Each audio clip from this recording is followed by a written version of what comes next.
বিসমিল্লাহির রহমানির রহিম। হে জগতবাসী, আজ আমি শামীম আলী চিশতি আপনাদের সামনে যে আলোচনাটা নিয়ে আসলাম, সেই আলোচনাটি হলো মানুষের যে দিব্য চক্ষু আছে, মানুষের যে গুপ্ত চক্ষু আছে, যাকে ত্রিনয়ন বলা হয়। ত্রিনয়নের মধ্যে দুটি চর্মচক্ষু আর একটি হলো দিব্য চক্ষু। নবী রাসূলদের মধ্যে বা অলিয়া উলিয়াদের মধ্যে যদি এই দিব্য নয়ন না থাকতো, দিব্য দৃষ্টি না থাকতো, তাহলে কিন্তু তারা ভক্ত পরিচালনা করতে পারতেন না। নবী রাসূলরা উম্মতকে তারা পরিচালনা করতে পারতেন না। তবে পয়গাম্বরদের কাছে বার্তা আসতো, পয়গাম আসতো আল্লাহর তরফ থেকে, নবীদের কাছে ওহী আসতো। অলিয়া উলিয়াদের কাছে কি আসে জানেন? অলিয়া উলিয়াদের কাছে ইলমে লাদুনী আসে, যা গায়েবে এলেম। এই গায়েবের এলেম আসে। আচ্ছা, গায়েবের এলেম কি? যে তার কাছে যে খবর হয়, সে যেটা জানতে চায় সেটা জানতে পারে, সে যেটা জানতে নাও চায় সেটাও আল্লাহর তরফ থেকে তাকে জানিয়ে দেওয়া হয়। এ হলো এলমে লাদুনী। এই এলমে লাদুনী যার হাসিল হয়েছে বাবা গো, সে অনেক বড়। আল্লাহ তাকে অনেক বড় গুণ ক্ষমতা দিয়ে ফেললেন। এবং সেই এলমে লাদুনীওয়ালা লোকটা, সে যাই কিছু বলবে বুঝে শুনে বলবে, আন্দাগোন্দা কিছু বলবে না। যা কিছু বলবে তা মুখে হয়ে যাবে। সুবহানাল্লাহ। আর এই ক্ষমতা কার? এই ক্ষমতাটি একমাত্র আল্লাহর। আল্লাহর যদি দয়া হয় কারো ওপর, কেউ যদি সাধনা করে, তখনই সে এলমে লাদুনী তার মধ্যে আসে। তবে আর একটি কথা হলো যে বর্তমানে আলেম সমাজ যাকে বলি, যারা হাদিস কোরআন পড়ে যারা আলেম হয়েছে, একটি আলেম হলো হাদিস কোরআন পড়ে আলেম হয়েছে, আরেকটি আলেম হলো আধ্যাত্মিক জগৎ বা রুহানি জগতে প্রবেশ করে আল্লাহর সাথে সম্পর্ক করে সে আল্লাহর জ্ঞানে জ্ঞানান্বিত হয়েছে। সুবহানাল্লাহ। তাহলে জ্ঞানেরও দুইটা ভাগ আছে। আরেকটা বিষয় হলো কি, যে ওহী, এই ওহী জিনিসটাও কিন্তু মানুষের মধ্যে আসে, কিন্তু নবুয়াতির সিস্টেমে নয়, অত অন্য সিস্টেমে। এই কথাগুলো শুনে কোনো আলেম সমাজ, বাহ্যিক জগতের আলেম সমাজ যারা হাদিস পড়ে আলেম হয়েছে, এরা যদি আমার পেজ ধরে যে ওহীর দরজা তো বন্ধ, তখন আমি বলবো, আমি একজনকে জিজ্ঞাসা করেছি, বাবারে তোমার বয়স কত? বলল, দাদু 20 বছর গো দাদু, 20 বছর। এরপরে বলা হলো, বাবা তোমার আব্বুর বয়স কত? কয় দাদু তোমার বাবার বয়স কত? তখন বলা হচ্ছে যে 20 বছর গো, 20 বছর। এরপর বলা হচ্ছে তোমার দাদার বয়স কত? 20 বছর গো, 20 বছর। তখন তাকে একটা থাপ্পড় মেরে দিল। তোমার বয়স 20, তোমার দাদার বয়স, তোমার বাবার বয়স 20। হেই পাগল, এটা কি বলছো তুমি? তখন থাপ্পড়টা খেয়ে সে বলতেছে যে আমি যে 20-র বেশি গুনতি জানি না গো, আমি মনে করেছি 20 বুঝি সবচেয়ে বেশি, তাই বেশিটাই বলেছিলাম। তো এই জন্য বলি, যারা বলতেছে বাগানের মধ্যে এখন আর আপেল নেই,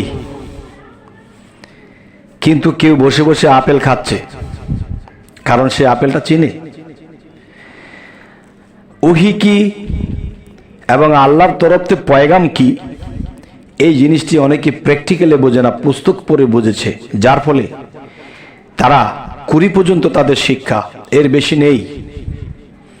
তো আল্লাহ যেদিন থাপ্পড় দেবে তখনই বোঝা যাবে। যাই হোক, আজকের যে কথাটি হলো কি, যে ওহীর মাধ্যমে কোরআন নাজিল করা হয়েছে, আর এই কোরআনটাকে বুঝতে হলে ওই ব্যক্তিটির ওহীপ্রাপ্ত কিংবা এলমে লাদুনী জারি থাকতে হবে। সরাসরি আল্লাহকে বলবে যে হে আল্লাহ, আপনার এই আয়াত তো আমি বুঝলাম না, এখন বুঝেছি একটা, তুমি বলেছো একটা, আমি করবো আরেকটা, তখন তো পাপ হয়ে যাবে। তখন আল্লাহর বন্ধুকে এলমে লাদুনীর মাধ্যমে জানিয়ে দেয়, আমার এই আয়াতে আমি এই কথাটি বলেছি। সুবহানাল্লাহ। আর একদল বলে কি, ওহীর দরজা বন্ধ। কেন? ওহী কে আনতো? ওহী আনতো জিবরাইল। তো ওহী কার কাছে আনতো? মুহাম্মদ সাল্লাল্লাহু আলাইহি সাল্লামের কাছে। তাহলে হযরত মুহাম্মদ সাল্লাল্লাহু আলাইহি সাল্লাম দেহ ত্যাগ করে চলে গেছে, কিন্তু দেখা যায় জিব্রাইল তো ওহি আনতো, জিব্রাইল কি মারা গেল কিনা? না, জিব্রাইল তো মারা যায়নি। তাহলে জিব্রাইল যে মারা যায়নি, জিব্রাইলকে কি এখন আকাশে আল্লাহ বাইন দেয়া ঘাস খাওয়াইছে? যদি তা না হয় তাহলে জিব্রাইলের ডিউটি এখনো চলছে, এখনো অলিয়া উলিয়াদের মধ্যে খবর হচ্ছে। তার প্রমাণ কি? তার প্রমাণ যারা পেয়েছে তো পেয়েছে, যারা না পেয়েছে তারা অন্ধ, তারাই তো ধরে টানবে রশি দ্বন্দ্বের, আর শুধু করবে দ্বন্দ্ব, আর মুখে বলবে মন্দ। যাই হোক, আজকের যে আলোচনাটি আমি বোঝাতে চাচ্ছি, একজন মানুষ আল্লাহর তরফ থেকে খবর পেতে হলে কি সাধনাগুলো করতে হবে, এলমে লাদুনি জারি করতে হলে আমাদের কি সাধনা করতে হবে, এবং কতটুকু পরিমাণে প্রেমে ফানাফিল্লা হতে হবে, কতটুকু আমাদের ত্যাগ দিতে হবে, এই জিনিসগুলো যদি আমরা জানতে পারি তাহলে অবশ্যই এলমে লাদুনির মাধ্যমে আমরা অনেক কিছু আল্লাহর গুপ্ত রহস্য জানতে পারবো, এবং সামনে কি হবে পিছনে কি হবে বলে দিতে পারবো।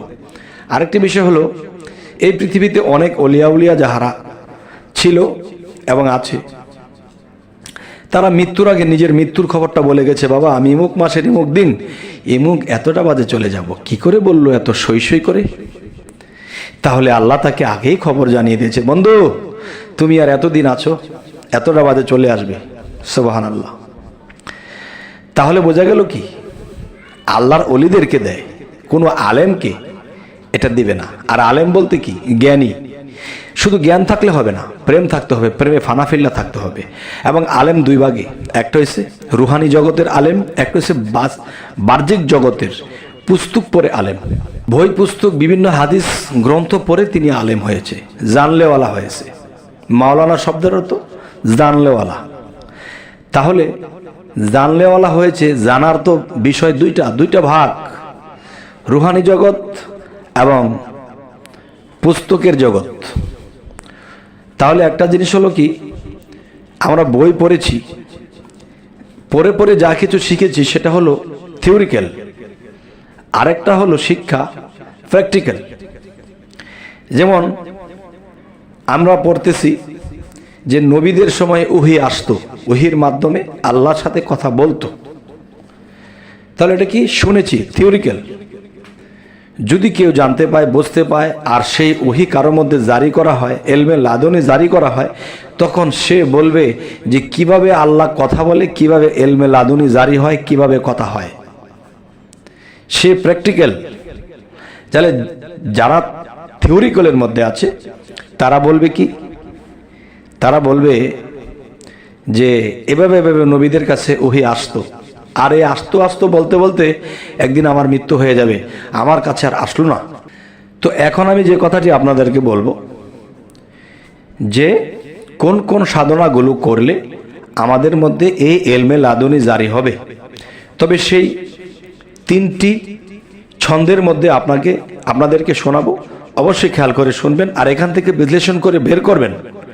তাহলে সেই সাধনাগুলো গুরুর কাছে যখন নেবেন, নেওয়ার পরে যখন করবেন, ইনশাল্লাহ আল্লাহ কাউকে ঠকায় না।